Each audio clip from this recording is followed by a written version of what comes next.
Kaya ikaw bilang isang mananampalataya, anong mas pipiliin mo? Yung panandaliang kasiyahan dito sa mundo o doon sa kabilang buhay na magpasawalang hanggan? Bismillah, walhamdulillah, wassalatu wassalamu ala rasulillah wa ala alihi wa ashabi ajma'in, amma ba'd. Assalamualaikum warahmatullahi wabarakatuh. Allahumma allimna ma yanfa'una wa anfa'na bima 'allamtana wa zidna ilma. Allahumma inna nas'aluka ilman nafi'a wa rizqan tayyiba wa 'amalan mutaqabbala. Ang lahat ng papuri at pasasalamat at pagdakila ay para lamang sa Allah. Dalangin natin sa Allah na patuloy na tayong gabayan at bigyan ng tawfiq sa pagsagawa ng mga ibada o magawa ng pagsamba alang-alang sa Kanya. Mga kapatid sa pananampalatayang Islam, bi'idhnillah subhanahu ay sa mga oras na ito insyaAllah ay isalin natin sa maikling pagsasalin na yung khutbah nating narinig kanina sa masjid. Nawa ay gantimpalaan nawa ng Allah subhanahu wa ta'ala ang khatib kanina. Kanyang tinalakay, ito ay patungkol sa tinatawag na taqwallah, ang pagkatakot sa Allah subhanahu wa ta'ala at kung ano yung mga kainaman, kahigtan ng merong takot sa Allah subhanahu wa ta'ala at kung ano yung ipinagkaloob sa kanila ng Allah subhanahu wa ta'ala. Mga kapatid sa pananampalatayang Islam, sinabi ng mahal na propeta Muhammad sallallahu alaihi wasallam, "Ittaqillah haythuma kunt wa atbi'is sayyi'ata alhasanata tamhuha wa khaliqin nasa bi khuluqin hasan." Sinabi ng mahal na propeta Muhammad sallallahu alaihi wasallam, "Ittaqillah haythuma kunt." Katakutan mo ang Allah subhanahu wa ta'ala saan ka man naroroon. At hindi lingid sa ating kaalaman na ang tunay na pagkatakot sa Allah huwa fi'lu awamirihi wa tarki nawahihi. Ito ay ang pagsunod mo sa lahat ng mga ipinag-uutos sa iyo ng Allah at pag-iwas mo sa lahat ng mga ipinagbabawal sa iyo ng Allah subhanahu wa ta'ala. At nararapat sa isang mananampalataya na katakutan niya ang Allah subhanahu wa ta'ala sa lahat ng oras, sa lahat ng pagkakataon at sa lahat ng lugar. At tunay na doon masusubukan ang pananampalataya ng isang tao o isang alipin ng Allah subhanahu wa ta'ala. Doon nagkakaiba-iba ang mananampalataya sa oras na sila ay nasa malayong lugar at wala silang ibang kasama kundi ang kanilang mga sarili o kaya hindi mga mananampalataya. Wa atbi'is sayyi'ata alhasanata tamhuha, sabi ng mahal na propeta Muhammad, pasundan mo, sabi niya, ang masamang gawain ng mabuting gawain, tunay na ito ay kanyang binubura. Wa khaliqin nasa bi khuluqin hasan, at pakitunguhan mo, sabi niya, ng pinakamahusay na pakikitungo ang mga tao.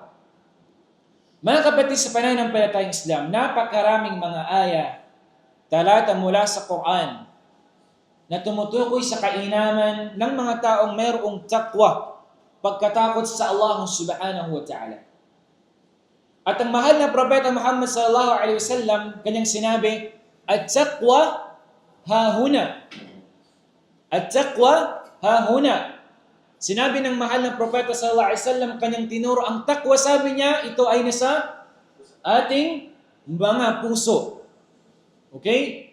Ang mahal, ibig sabihin, ang lugar, ang mawdi' ng ating taqwa sa Allah, ito ay nararapat sa ating mga puso. Ilan sa mga kainaman na binanggit ng Allah subhanahu wa ta'ala, وَمَنْ يَتَّقِ اللَّهَ يَجْعَلْ لَهُ مَخْرَجًا وَيَرْزُقُهُ مِنْ حَيْثُ لَا يَحْتَسِبُ. Sinabi ng Allah subhanahu wa ta'ala, وَمَنْ يَتَّقِ اللَّهَ, sino man ang kinatakutan niya ang Allah, natakot siya sa Allah subhanahu wa ta'ala, يَجْعَلْ لَهُ مَخْرَجًا. Unang-una na binanggit na Allah subhanahu wa ta'ala, يَجْعَلْ لَهُ مَخْرَجًا. Bibigyan ng Allah subhanahu wa ta'ala ng lunas ang lahat ng kanyang problema dito sa mundong ibabaw na ito. Yaj'al lahu makhraja. Kung mayroon kang suliranin, mayroon kang dinadalang problema sa mundong ibabaw na ito, at ikaw ay nagtataglay ng pagkatakot sa Allah, nangangamba ka sa Allah subhanahu wa ta'ala, natatakot ka sa Allah subhanahu wa ta'ala, insyaallah ta'ala, ay bibigyan ng solusyon ng Allah subhanahu wa ta'ala ang iyong mga problema. وَيَرْزُقُهُ مِنْ حَيْثُ لَا يَحْتَسِبُ. At sabi na Allah, siya ay bibiyayaan ng Allah subhanahu wa ta'ala nang hindi niya inaasahan. Hindi ba't karamihan sa atin na minsan hindi natin inaakala at hindi natin inaasahan minsan na tila bagang tayo ay nawawalan na minsan ng pag-asa kung saan tayo kukuha ng ating ipapakain sa ating pamilya. Kung saan tayo kukuha ng ating panggastos araw-araw. Kung naghahanap tayo, hindi natin alam kung saan tayo kukuha ng ating pera para ibigay sa ating pamilya, sa ating mga magulang, para itulong sa kanila. Pero minsan, darating yung panahon, yung araw o oras, hindi mo namamalayan na darating yung biyaya sa iyo ng Allah subhanahu wa ta'ala. Hindi mo alam kung kanino idadaan ng Allah subhanahu wa ta'ala yung biyaya niya sa iyo. Sa anong dahilan? Dahil lamang sa pagkatakot natin sa Allah subhanahu wa ta'ala. Ang Allah subhanahu wa ta'ala ay Razzaq. Ang Allah subhanahu wa ta'ala, siya ang sustainer natin. Siya ang nagbibigay ng tustos natin. Diba? Siya nagbibigay ng lahat ng mga biyaya natin. Lahat ng pangangailangan natin ng Allah subhanahu wa ta'ala ang nagbibigay sa atin. Subhanallah. Diba? At yung mga taong muttaqun, ang mayroong takot sa Allah subhanahu wa ta'ala, ay inihanda sa kanila ng Allah subhanahu wa ta'ala, jannatin tajri min tahtiha al-anharu khalidina fiha. Sabi ng Allah, jannat tajri min tahtiha. Tajri doon sa paraisong iyon ay mayroong umaagos na batis. Na ilog. At doon sila mamumuhay na magpasawalang hanggan. Khalidina fiha abada. Sa iba pang talata, sinabi na Allah, وَالَّذِينَ آمَنُوا وَعَمِلُوا الصَّالِحَاتِ سَنُدْخِلُهُمْ جَنَّاتٍ تَجْرِي مِنْ تَحْتِهَا الْأَنْهَارُ. Sinabi na Allah, سَنُدْخِلُهُمْ, siguradong ipapasok namin sila sa paraiso ng Allah. لَهُمْ فِيهَا أَزْوَاجٌ مُطَهَّرَةٌ, sabi ng Allah. Sila ay mayroong mga asawa na malilinis. Kung tinatawag na hurul ain. Wa jamalul mar'a, yung jamal, yung kagandahan ng mga kababaihan na ibibigay sa kanila ng Allah, ay hindi mapapantayan ng pinakamagandang babae dito sa mundong ibabaw nito. Dahil ang kagandahan ng mga nilikha na Allah ay kumukupas. Kumukupas doon sa kabilang buhay ay hindi. Subhanallah al-azim. Kaya ikaw bilang isang mananampalataya, anong mas pipiliin mo? Yung panandaliang kasiyahan dito sa mundo o doon sa kabilang buhay na magpasawalang hanggan? Kaya nga, ang isang tunay na mayroong tamang pag-iisip, yung matalino, ay mas pipiliin niya yung long lasting, yung magpasawalang hanggan doon sa kabilang buhay. Kaysa dito sa mundong ibabaw na ito, punong-puno ng problema, punong-puno ng mga suliranin, di ba? Kaya bilang isang mananampalataya, kung gusto mo makamtan ang mga inihanda sa iyo ng Allah subhanahu wa ta'ala, ay sikapin mong katakutan ang Allah subhanahu wa ta'ala, sundin mo siya sa anumang mga ipinag-uutos niya sa iyo at iwasan mo kung anuman ang mga ipinagbabawal sa iyo ng Allah subhanahu wa ta'ala. Kabilang din doon mga kapatid sa pananampalatayang Islam, ang taong mayroong takot sa Allah subhanahu wa ta'ala ay ginagawa niyang magaan ang lahat ng kanyang mga bagay. Lahat ng kanyang mga pinapasan, kanyang dala-dala, ay ginagawang magaan sa kanya ng Allah subhanahu wa ta'ala. Sinabi ng Allah, وَمَنْ يَتَّقِ اللَّهَ يَجْعَلْ لَهُ مِنْ أَمْرِهِ يُسْرًا. Sabi ng Allah, Sino man sabi niya nakatakutan niya ang Allah subhanahu wa ta'ala, yaj'al lahu min amrihi yusra. Subhanallah. Gagawing magaan sa iyo ng Allah subhanahu wa ta'ala ang lahat ng mga bagay. Samantala, yung mga hindi natatakot sa Allah, hindi kinakatakutan ng Allah, hindi sinusunod ng Allah, hindi sinasagawa ang mga pinag-utos ng Allah, hindi iniiwasan ang mga pinagbabawal ng Allah, nagiging mabigat sa kanila yung lahat ng mga bagay. Ilan sa mga halimbawa noon kapag yung isang taong hindi natatakot sa Allah, kapag mayroon siyang problema, anong nangyayari sa kanya? Yung iba humahantong sa pagkitil ng buhay nila. Yung iba, mas dadaragdagan pa yung kasalanan nila sa Allah.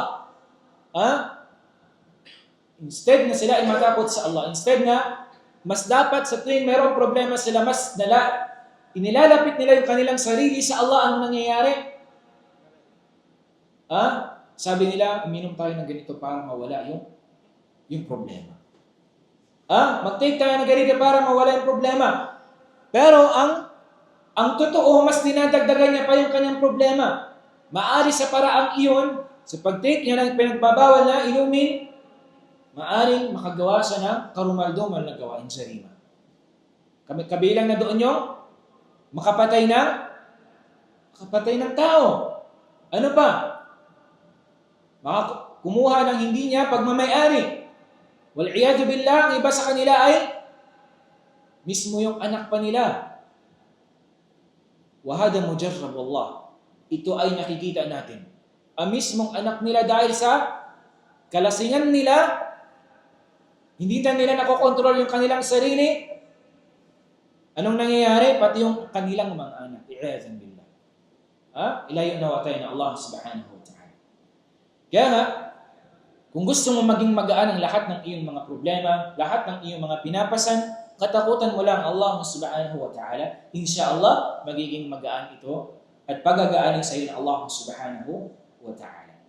At sabi pa ng Allah subhanahu wa ta'ala, kabilang din sa mga kainaman ng pagkatakot sa Allah, ay tuturuan tayo ng Allah subhanahu wa ta'ala.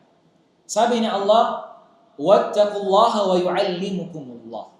Katakutan ninyo ang Allah at kayo ay tuturuan ng Allah subhanahu wa ta'ala. Kapag tayo ay natakot sa Allah subhanahu wa ta'ala, insyaallah, biiznillah, ay tuturuan tayo ng Allah subhanahu wa ta'ala ng ilmin nafi', kaalaman na magbibigay sa atin ng benepisyo. Kapag ikaw ay mayroong takot sa Allah, pinapadali sa iyo ng Allah na matutunan, malaman ang mga kaalaman sa Islam. Dahil pinipili lamang ng Allah kung sino yung bibigyan ng kaalaman. Hindi lahat sa ating deserve na bigyan ng kaalaman ng Allah subhanahu wa ta'ala. Okay? Hindi lahat bibigyan ng Allah ng kaalaman. Okay? Kaya marapat sa isang mananampalataya, kung gusto mong turuan ka ng Allah ng kaalaman sa Islam, ay katakutan mo ang Allah subhanahu wa ta'ala. At nawa dalangin natin sa Allah na ibilang niya tayo sa mga muttaqin, mga kapatid amin. At ito ay ilan lamang mga kapatid sa pananampalatayang Islam, ilan sa mga kainaman ng taqwa o mayroong pagkatakot sa Allah subhanahu wa ta'ala. Tunay na ito ay napakarami mula sa Quran at hadith ng Propeta Muhammad sallallahu alaihi wasallam. Wallahu ta'ala a'lam wa sallallahu ala nabiyyina Muhammad wa ala alihi wa sahbihi ajma'in. Wassalamu alaikum wa rahmatullahi wa barakatuh.